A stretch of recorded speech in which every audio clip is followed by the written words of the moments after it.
All right, so once we've done the massage, we're gonna basically work through the ribs. So we're gonna be kind of twisting as we go. You can feel that rib pop back in there. Work all the way up.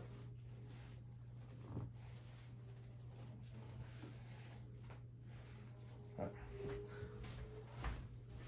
Switch sides real quick. Come over here.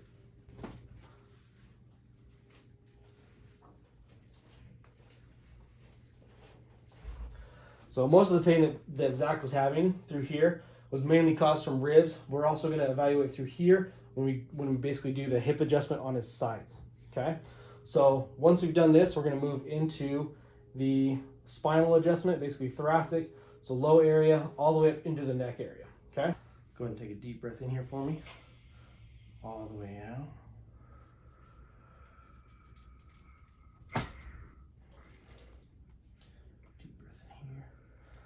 All the way out.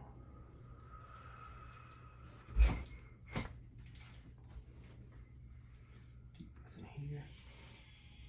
All the way out. Relax those shoulders.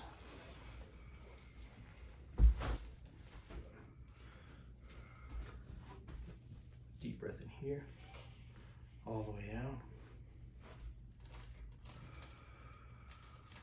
Relax the head. Deep breath in here, all the way out.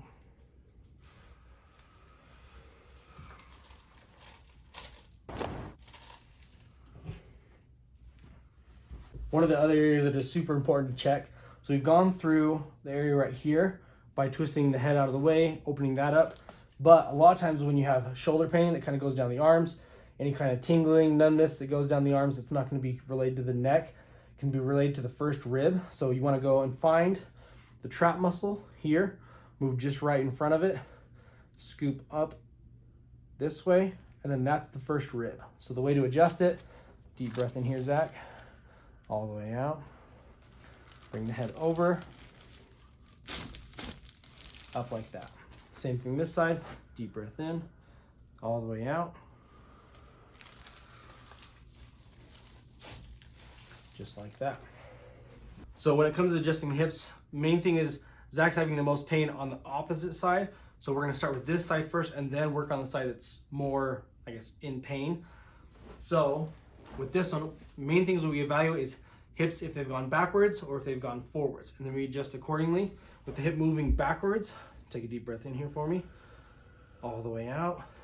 I wanna push it forwards, like that. And then we're gonna do the other side for the hip being forward. So with this hip being forward, we also wanna work into this upper back area because a lot of times with the hip moving forward, what it'll do is it'll actually tense up this area of the back, which has the QL or quadratus lumborum muscle.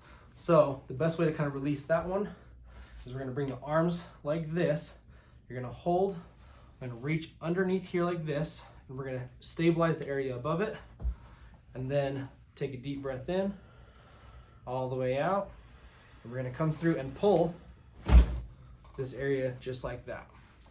Then moving into this, we're gonna pull hip down to pull it back because this hip is forwards. So you're gonna pull it down so the hip rocks backwards and then adjust accordingly. Deep breath in, all the way out. Just like that.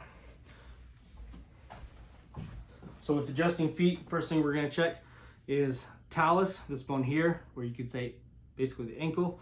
We're gonna come in here, scoop in, pull, open that up. That probably feels the best out of all the feet adjustments.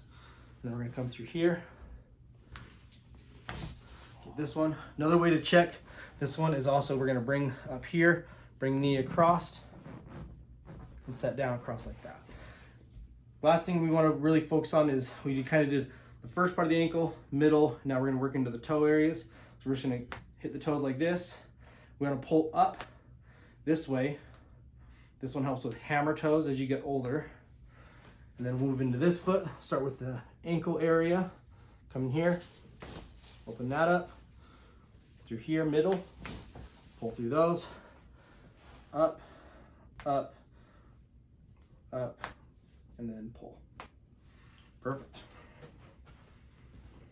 So a lot of times with arm adjustments, more of the old school type way of adjusting elbows is by actually extending them like this, which for the most part, most people hate to have done to them. So typically the way that it sits is that the elbow is a hook in a groove, and so it can slide back and forth.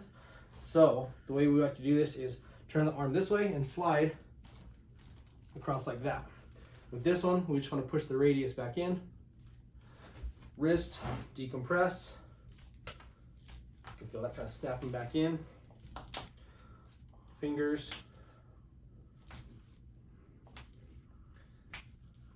And this arm over here, relax, bring the elbow here. You can hear that one pop back in. Then wrist.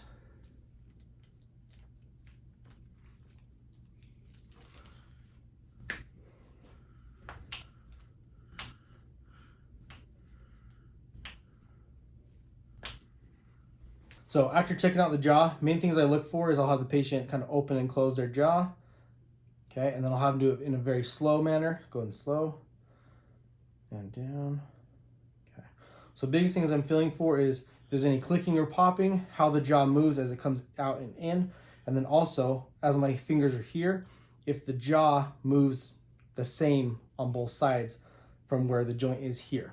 So what we felt is that the left side is doing all the work, right side is too tight. And so what we need to do is loosen it so that it can then work properly and evenly with the other side. So the way to do this, we're gonna come through here, go ahead and relax the jaw for me, slightly open it. We're gonna come through and open it there. And then we wanna check again, go ahead and open, close, perfect. All right, so now that we've adjusted the jaw, main things we want to check for now is going to be the neck, see everything, how it feels through here. Biggest thing is I don't adjust the neck until after I've done the jaw. So to solidify the jaw adjustment, what we're going to do is we're going to work through, you're going to find the joint right through here in front of the ear, move just in front of that, and we're going to go into this pocket right here. So what I'm going to have Zach do is open and close his jaw while I put the pressure in this spot. Say this is not very comfortable, but what it does is it helps solidify the adjustment and make it last longer for the patient. Then usually I'll instruct them to do this about once a day, just to keep their jaw loose. And then it works a lot better. They have less clicking and popping. They can close their mouth better, and they can open their mouth better. Then once we've done that, go ahead and open again and close. So now we want to retrain the jaw because we have more motion in the jaw. Go ahead and open again and close. So now we're going to help kind of bring the jaw back in. So you're going to open all the way. And then we're going to close. Open again. Close. Okay, we're retraining the jaw back in with the motion that it has. So one of the last things that I can do on the jaw to help kind of with the muscle tension, I could sit here and dig my finger in there all day long. Patient's going to be super uncomfortable, but that's why we have this gun right here. We use this head. It's only vibration, and so we can go in here and just shortly work through the jaw pain for the patient, kind of break up any scar tissue, and then that way they feel even better. Adjustment lasts even longer.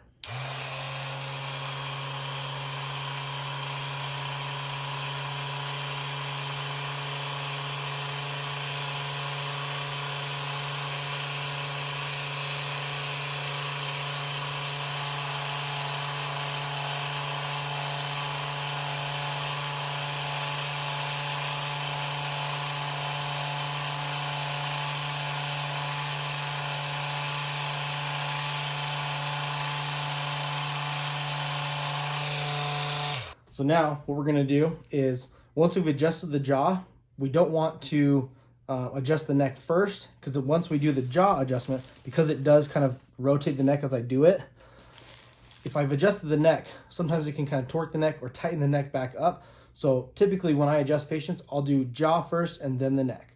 One of the other things is if patients have a lot of jaw pain, I'll also check C1 on the same side to see if it is tight, because a lot of times these two areas, because they're so close in relation to each other, can cause similar issues. So most times if you have a C1 issue, a lot of times you have a TMJ issues there.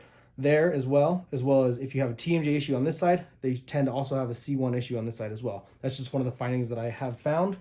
So we're gonna come through here. We're actually gonna use my thumb to adjust. We're gonna come up this way and adjust that C1 there. And then we just have another subluxation down here, left side, relax the neck, just like that. Last thing you want to do without putting too much tension on the jaw, because we just fixed it, is decompress, just like that.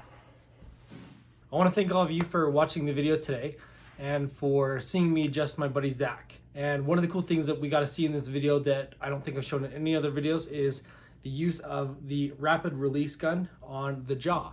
And so if you have any other questions about the videos, be sure to leave them in the comments below.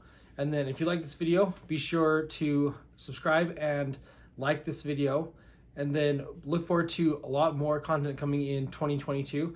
I'm excited to show you guys some more adjustments as well as more of the ASMR like all of you like.